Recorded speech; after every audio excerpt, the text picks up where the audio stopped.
तो hello everyone. तो आज स्टार्ट करते हैं एप्लीकेशन ऑफ ट्रिगोमेट्री चैप्टर, जिसको हम हाइट एंड डिस्टेंस भी बोलते हैं।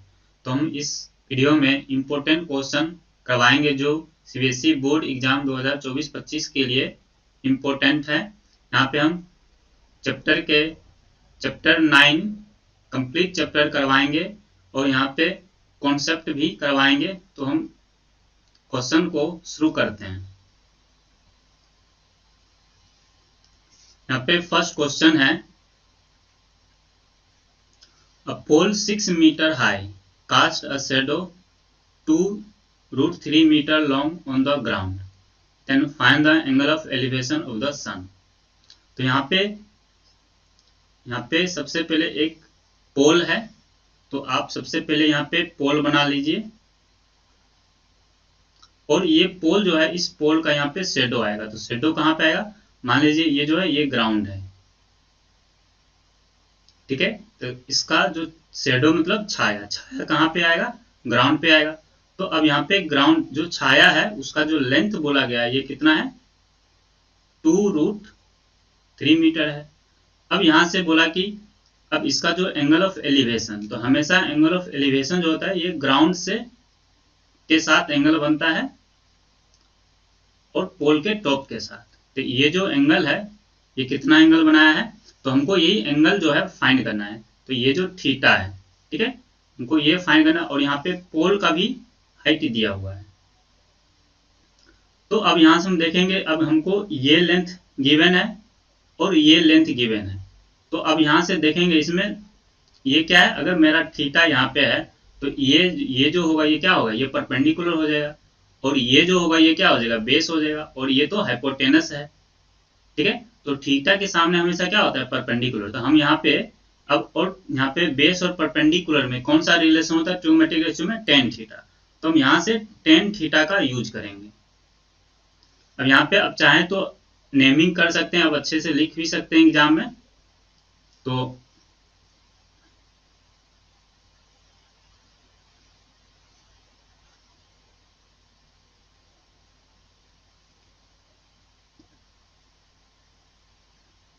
इन ट्रायंगल, अब यहाँ से आप कंसीडर भी कर सकते हैं ट्रायंगल एबीसी।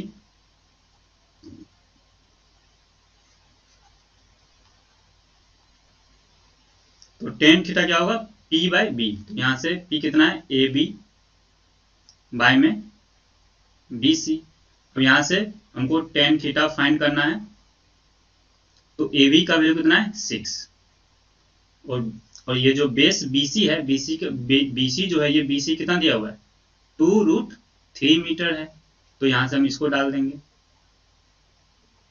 अब यहाँ से क्या करेंगे? इसको हम कैंसिल करेंगे। तो 3 बार में, तो यहाँ से आ गया 3√3।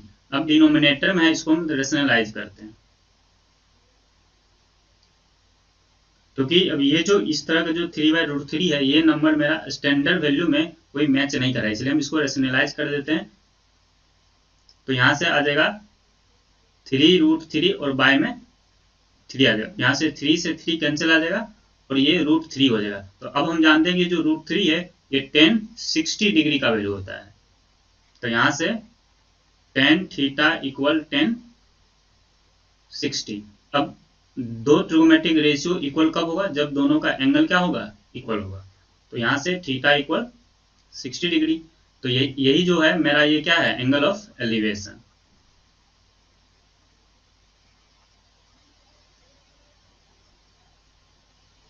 यही जो मेरा आंसर हो गया। तो हमेशा इसमें कॉन्सेप्ट क्या है? इसमें हमेशा समझना है कि जब भी इसमें थोड़ा सा कॉन्सेप्ट समझते हैं, क्योंकि आगे और भी प्रॉब्लम में आपको काम आएगा। तो हमेशा याद रखना है कि ये जो एंगल होगा और ये जो है, मान लेते हैं कि ये मेरा ग्राउंड है, ठीक है। अब ग्राउंड के साथ और ये जो है मान लें टॉप है, ये मेरा मान लेते ये छत है, ऊपर की तरफ है। और यहाँ पे जो एंगल बनेगा, तो ये जो लाइन है और ये जो लाइन है हमेशा पैरेलल होगा। और यहाँ पे जो भी थीटा होगा तो इसको बोलेंगे एंगल ऑफ एलिवेशन। और यहाँ पे जो भी थीटा होगा इसको होगा एंगल ऑफ डिप्रेशन। तो यहाँ से आप देख रहे हैं कि अगर ये लाइन और ये लाइन पैरेलल है तो अब जानते हैं कि तो ये जो लाइन होगा ये ट्रांसवर्स लाइन कहलाएगा। तो हम दोनों एंगल क्या हो जाएगा, इक्वल हो जाएगा। क्यों, अल्टरनेट एंगल से। तो इसलिए अगर एंगल ऑफ डिप्रेशन बोले या एंगल ऑफ एलिवेशन बोले, आप दोनों में से कोई एक एंगल का यूज, अगर आप हमेशा एंगल ऑफ एलिवेशन में समझते हैं तो जब भी क्वेश्चन फिगर बनाना हो तो आप एंगल डिप्रेशन दिया रहे तो आप एंगल ऑफ एलिवेशन ले लीजिए। तो वहां से भी क्वेश्चन को सोचने में क्या होता है, इजी होता है। तो समझ में आ गया। तो आगे बढ़ते हैं।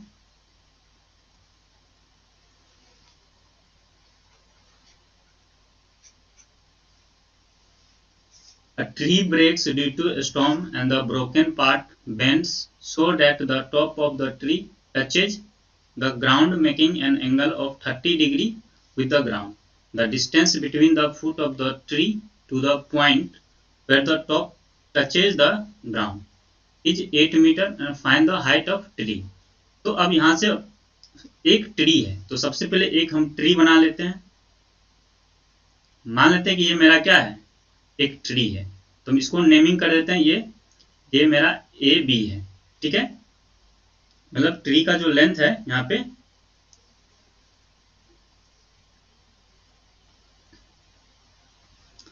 अब ये ए है। अब जब आंधी आया यहाँ पे क्या है, ड्यू टू स्टॉर्म, जब स्टॉर्म आया तो ये क्या होगा, ब्रेक हो गया तो टूटेगा। तो अब यहाँ पे बोला कि जो टूटा हुआ पार्ट है, ब्रोकन पार्ट है, वो टचेज द ग्राउंड, ग्राउंड को टच करता। अब ग्राउंड मेरा यही है।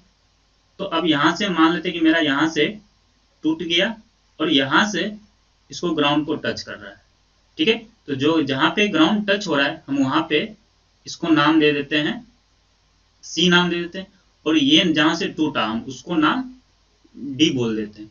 तो अब ये जो मेरा लेंथ होगा यही वाला पार्ट होगा, क्योंकि यही जो पार्ट है टूट कर ये ग्राउंड पे टच हो रहा है। तो इसका मतलब यहाँ से जो बी डी है और ये जो सी डी है दोनों क्या हो जाएगा, यहाँ से हम साइड में इसको हम इक्वल लिख लेते हैं ताकि हम जब कैलकुलेट करेंगे हाइट ऑफ ट्री, तो अगर ये लेंथ पता चल गया और ये लेंथ पता चल गया तो वही मेरा क्या हो जाएगा, हाइट ऑफ ट्री हो जाएगा। तो बी डी इक्वल क्या हो जाएगा, ये सी डी हो जाएगा। तो सबसे पहले ये समझना है। और यहां से जो मेरा ए बी है, A D plus B D, हमको ए डी लेंथ चाहिए और बी डी, और बी डी किसके इक्वल है, सी डी के लेंथ। ठीक है, अब यहां से अब यहाँ पे और हम यहाँ पे बोलते हैं, अब यहाँ पे जो ग्राउंड जो टच हो रहा है ना, बोला कि the distance between the foot of tree, तो फुट ऑफ ट्री ये हो गया और and ground and where the top touches, यही टॉप है, यही पॉइंट टच यहाँ पे टच कर रहा है। तो ये बोला है कि दोनों के बीच का डिस्टेंस कितना है, डिस्टेंस यहाँ पे गिवन है 8 मीटर है, तो ये 8 मीटर है। ठीक है, और कुछ दिया है और बोला कि ये जो एंगल है, बोला कि एंगल जो बना रहा है ये 30 डिग्री बना रहा है। ठीक है, ये एंगल।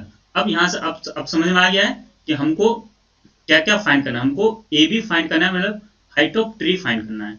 तो ए बी फाइंड करने के लिए हमको ए डी चाहिए, बी डी चाहिए, और बी डी जो है वो सी डी के इक्वल है। तो हम यहाँ से सबसे पहले क्या करते हैं, 30 डिग्री और हम पहले ए डी निकालते हैं। तो अभी यहाँ पे परपेंडिकुलर और बेस में कौन सा रिलेशन आता है, tan theta. Let triangle A D C, तो यहां से tan 30 डिग्री, तो ए डी बाय ए सी, तो यहां से हमको तो ए डी तो फाइंड करना है और ये 8 दिया हुआ है, और tan 30 का कितना होता है 1/√3। तो ये टेबल आपको याद हो करना होगा, ए डी बाई 8। तो यहां से हम क्या करेंगे, क्रॉस मल्टीप्लाई करके हम यहां से ए डी निकालते हैं। तो यहां से जब हम ए डी निकालेंगे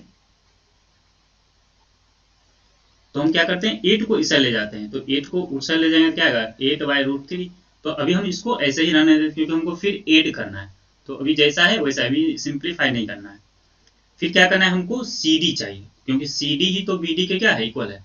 तो अब सी डी, तो सी डी है तो यहाँ पे क्या है, ये बेस है, बेस गिवन है, और ये हाइपोटेनस है। तो बेस और हाइपोटेनस में ट्रिगोनोमेट्री में कौन सा रिलेशन है,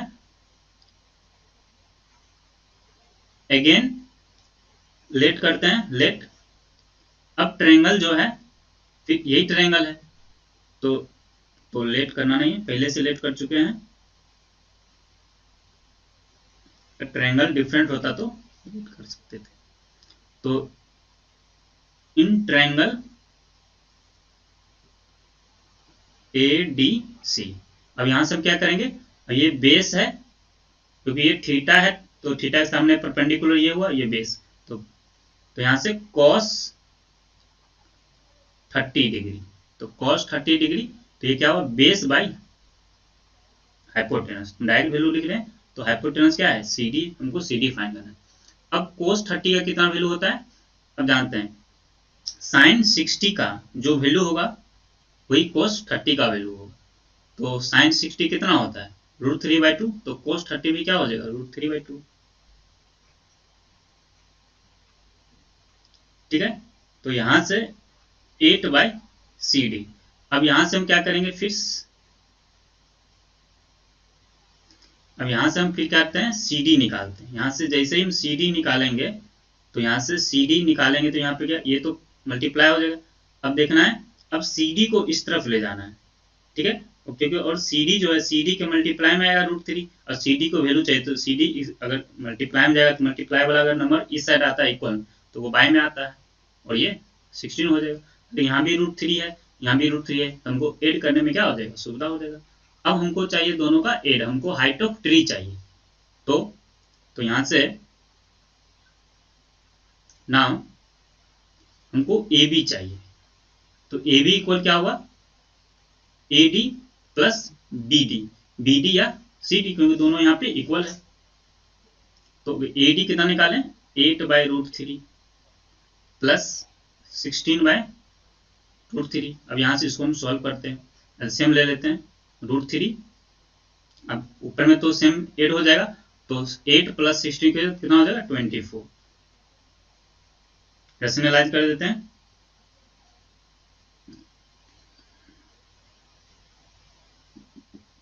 अब √3 और √3 मल्टीप्लाई हुआ कितना हो जाएगा, 3। तो 24 को हम √3 से कट कर देंगे, तो ये 8 बार में आ गया, तो मेरा आ गया 8√3। तो हेंस